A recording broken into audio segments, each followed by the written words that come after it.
আমি রিমান্ডে যে মাটির নিচে ছিলাম সেখানে ওরা রেখেছিল, আমার উপর যে অত্যাচার করতো, মাঝে মাঝে চিন্তা করতাম আল্লাহ এরাও তো মানুষ, এরা বাড়ি যে স্ত্রীর কাছে থাকে কি করে, এটা তো ঘুম আসার কথা না। এরা নিজেরাই আমাকে বলতো আপনার কোনো দোষ নেই আমরা জানি, তারপরও আপনি এই করতেন আমার সাথে। কালো কাপড় দিয়ে চোখ বেঁধে হাত পেছনে বেঁধে রেখে মাথায় দড়ি দিয়ে টাঙিয়ে রাখতেন, আর আপনি বাড়ি যে ঘুমাতেন, আপনার ঘুম আসতো কি করে? তার মানে মনুষ্যত্বের যাত্রা পরিমাণ একটা কিছু ছিল না, এরা মানুষের বাইরে চলে গেছে। আমার সাথে ভালোবাসতো আমাকে, তাই যদি এই করে যাদের ওরা দেখতেই পারে না, মাঝে মাঝে বলতো হুজুর আপনার ওয়াজ শুনি আমরা। ওরে শয়তান, কিসের ওয়াজ শুনিস তুই?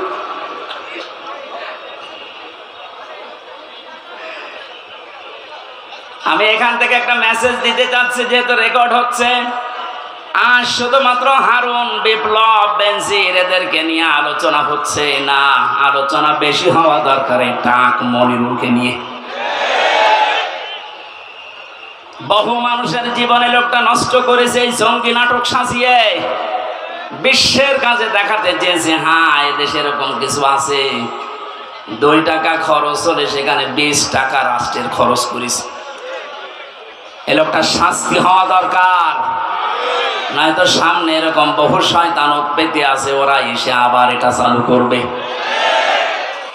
একে যদি সেভাবে শাস্তি দেওয়া দরকার ওইভাবে দেওয়া যেত, সামনে এসে অন্যায় হবে বলে আশা করছি বন্ধ হয়ে যেত। কথা বলেন ঠিক কিনা? আমার মনে হয় আয়না ঘরটা একেবারে বিলুপ্ত না করে রেখে দেওয়া দরকার। তাম পৃথিবীর মানুষেরা কিয়ামত পর্যন্ত এই পৃথিবীতে যারা আসবে, বাংলাদেশে যারা দেখতে আসবে, এরা যেন দেখে বোঝে যে এই দুনিয়ায় বাংলাদেশ নামক যে দেশ ছিল, এ দেশে একটা জালেম ছিল। 1628 জন মানুষ দায়িত্বে ছিল, তার ভেতরে একজনের হাত খোলা ছিল, আর বাকি 1627 জন মানুষের হাত সব বাঁধা ছিল। গত কয়েকদিন আগে আমার যত মামলা ছিল সব ঢিসমিস হয়ে গেছে, সব বেকসুর খালাস দিয়ে দিয়েছে। আমি মনে করলাম মাননীয় আদালতকে প্রশ্ন করে যে মাননীয় আদালত, এই মামলা তো 3 বছর আপনার কাছে ছিল, প্রত্যেক মাস 2 মাস 3 মাস পরে পরে মামলা আপনার কাছে আসতো, 3 বছরে কতবার এসেছে, আপনি কোনোদিন এই মামলার রায় দিলেন না। আগে বলতেন যে হাত বাঁধা, এখন হঠাৎ করে রায় দিয়ে শুধু রায় না বেকসুর খালাস, তার মানে আপনি প্রমাণ করে দিলেন যে আমার কোনো দোষ নেই। কথা বলেন না কেন? আমার কোনো দোষ পাইনি, এই জন্যই তো আমাকে বেকসুর খালাস দিয়েছে। তাহলে আমার 3টা বছর যে নষ্ট করে দিলেন, কেড়ে নিলেন, যেভাবে কষ্ট দিলেন, আপনাকে জেলখানার কন্ডেম সেলের ভেতরে আমারে রাখলেন। আমি চাই আমার মামলার আয়ু ওই মিজান থেকে শুরু করে একেবারে উপরে যিনি বসা ছিলেন, যারা এর সাথে জড়িত, প্রত্যেককে আমার মতো 3 বছর শাস্তি দেওয়া হোক। বেশি বলে ফেললাম না? বেশি না।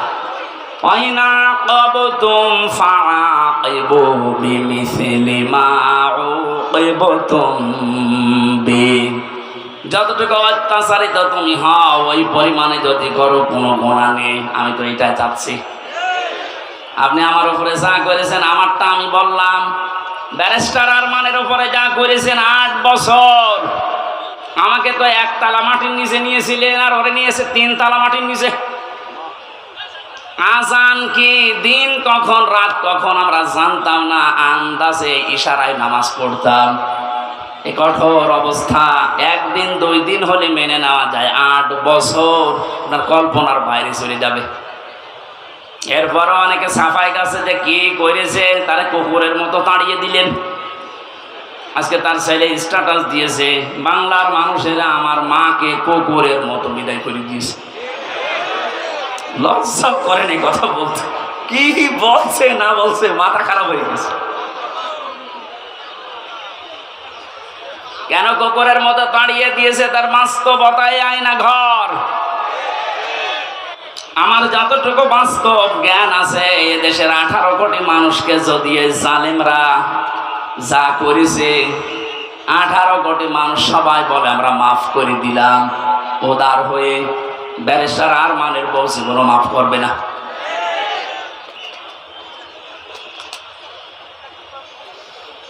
যে লোকটা নিজের জীবন এভাবে দিয়ে শাহাদত বরণ করলেন, বাংলার হাজার হাজার মানুষকে মুক্ত করার জন্য মুখ খুলে কথা বলা, বুক ফুলিয়ে বেড়ানো, এই সুযোগ যিনি করে দেওয়ার জন্য উৎসাহ দিলেন শহীদ আবু সাইদ, তাকে পর্যন্ত অনেকে শহীদ বলতে রাজি না, বুঝো আত্মহত্যা করিস।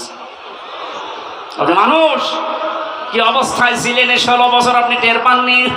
আপনি টের পাবেন কি করে? আপনি তো বাতিলের 5টা গোলামি করেছেন। আমাকেও বলেছিল কুষ্টিয়া ভার্সিটিতে ওলামা লীগের সেক্রেটারি তোমারে বানাবো, শুধু আমাদের উন্নয়নমূলক কাজগুলো তুলে ধরবা। কি উন্নয়ন করেছেন আপনি? শুধু মোড়ে মোড়ে মানুষের ছবি আর মূর্তি। কত হাজার কোটি টাকা খরচ করে এগুলো বানালেন, কি হয়েছে? 5 তারিখে 1:30টার সময় পালালেন, 5টা বাজতে বাজতে দেশের একটা জায়গাও আমি আর দেখলাম না আছে। দু এক জায়গায় দেখেছি একটু সিটা ফোটা, ওই রংপুরের এলাকায়, ওখানে আবার উপরে লিখে দিয়েছে চোর। আর কি অপমান করলে আপনি অপমান হবেন? এখনো পর্যন্ত যদি কেউ জালেমের সাফাই গান আর এই মাসলুমের পক্ষে কথা না বলেন, আপনিও আর এক জালেম। শহীদ আবু সাইদ যেটা করে দেখিয়েছে, শহীদ মুগ্ধ ভাই, ইয়ামেন ভাই, রায়হান ভাই, 1750 উপরে জীবন দিয়েছে এই দেশে 5 তারিখের আগ পর্যন্ত।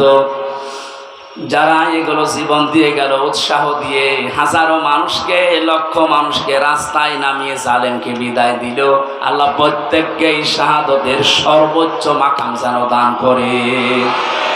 কোনদিনে কথা বলবেন না ওরা মারা গেছে, ধারণাও করবেন না। বৈষম্য বিরোধী ছাত্র আন্দোলন করতে গিয়ে যে 9 দফা আমি দেখতে পেয়েছিলাম, এর 2 নাম্বার যে দফা ছিল রাষ্ট্র সংস্কার করবে, তারা শুরু হয়ে গেছে অলরেডি। আমরা আহ্বান জানাবো যারা দায়িত্বে আছেন, ইমিডিয়েটলি সকাল আসতে আসতে যেন শুনি বাংলার 1628টা চেয়ারের আগের কেউ নেই, সব নতুন এসেছে। এটা এত জরুরি এখন, কারণ এগুলো সব ছিল জালেমদের দোসর। জালেমের একা অত ক্ষমতা ছিল না, এগুলো সব সাহায্য করেছে। যতগুলো কারাগারে আলেমদেরকে সব চাইতে বেশি শাস্তি দিয়েছে, তার ভেতরে কাশিমপুরের হাই সিকিউরিটি এইটা। এরা হুজুর দেখলে, আলেম দেখলে, একামতে দিনের লোক দেখলে ওদের বৃদ্ধি বেড়ে যেত।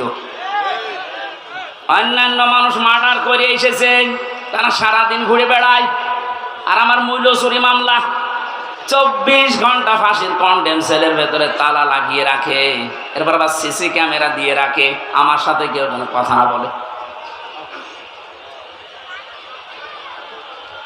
এমনি মুখ দিয়ে কথা বের হচ্ছে, ভেতরে কত জ্বালা বলেন তো আমার। আমি আহ্বান জানাবো, 1,10,000-এর উপরে এখনো পর্যন্ত বাংলার বিভিন্ন কারাগারে মানুষ বন্দী আছে। এর ভেতরে আমার মনে হয় 100 জনের 70 জনই তার মামলা সম্পর্কে আমার মতো জানি না।